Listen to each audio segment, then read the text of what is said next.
Vai zināji, ka cilvēki, ar kuriem mēs kopā ēdam, ietekmē gan mūsu ēdienu izvēli, gan ēšanas ātrumu? Es esmu Inese Millere no kāneapēststresu.com un es palīdzu sievietēm atbrīvoties no emocionālās ēšanas un izveidot garšīgas, priekpilnas, brīvas un veselīgas attiecības ar ēdienu un sevi, izmantojot apzināts ēšanas pieeju. Tātad, cilvēki, ar kuriem kopā ēdam, ietekmē mūsu ēdienu izvēles un ēšanas ātrumu. Netici? Un pareizi dari, jo apzināta ēšana ir es mācos būt pati savu ēšanas paradumu eksperta pieeja. Tāpēc es tevi aicinu pamēģināt pašai. Sāc ar to, ka tu izveido sarakstu. Sarakstu ar palīgiem un sarakstu ar traucētājiem. Palīgi tie ir lomu modeļi, kuri atbalsta tavus veselīga dzīvesveida centienus un palīdz tev būt apzinātai attiecībās ar ēdienu. Un traucētāji tie ir tādi, kuri tevi kritizē vai pat sabotē, ar kuriem kopā tev ēdot ir tendence neapzināti pārēsties, vai kuru klātbūtne tev padara tik nervozu, ka tu viņu klātbūtnē ēd šī stresa ietekmē. Patiesībā tas var būt kāds, kuru tu tīri labi pazīsti. Pieraksti tās viņa uzvedības, kuras tev patīk un kuras nepatīk.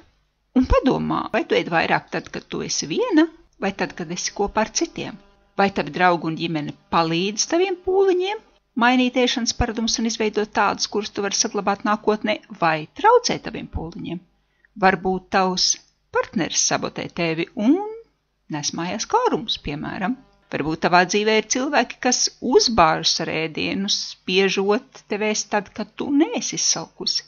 Vai varbūt tev apkārt ir cilvēki, kas palīdz tev izdarīt labas izvēles un palīdz turēties pie taviem veselīgiem paradumiem, dara to iejūtīgi un ar cieņu pret tevi kā personību, kura spēj pati izdarīt sev labākās izvēles. Jo apzināta ēšana nav par minējumiem, bet par redzēt skaidri. Tad tu uzspīdini šo, kā man patīk teikt, apzinātības gaismu un tu ieraugi skaidri. Pamēģini šodien, varbūt visu dienu esi apzināta par to, kā cilvēki, ar kuriem tu kopā ēd, ietekmē to, cik daudz un ko tu izvēlēs ēst.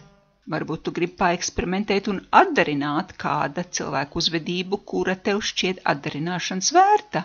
Varbūt tu gribi paeksperimentēt darot pretējo, piemēram, ja kāds, ar kuru tu kopā ēd ātri, varbūt tu pamēģini ēst lēni, piemēram.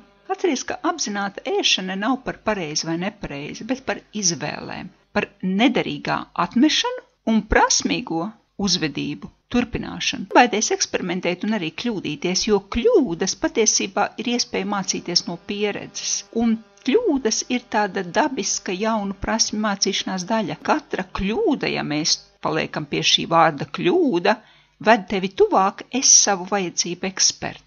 Tev noteikti būs interesants atklāsmes, padalies ar tām, jo atceries, dalīšanās ir rūpēšanās.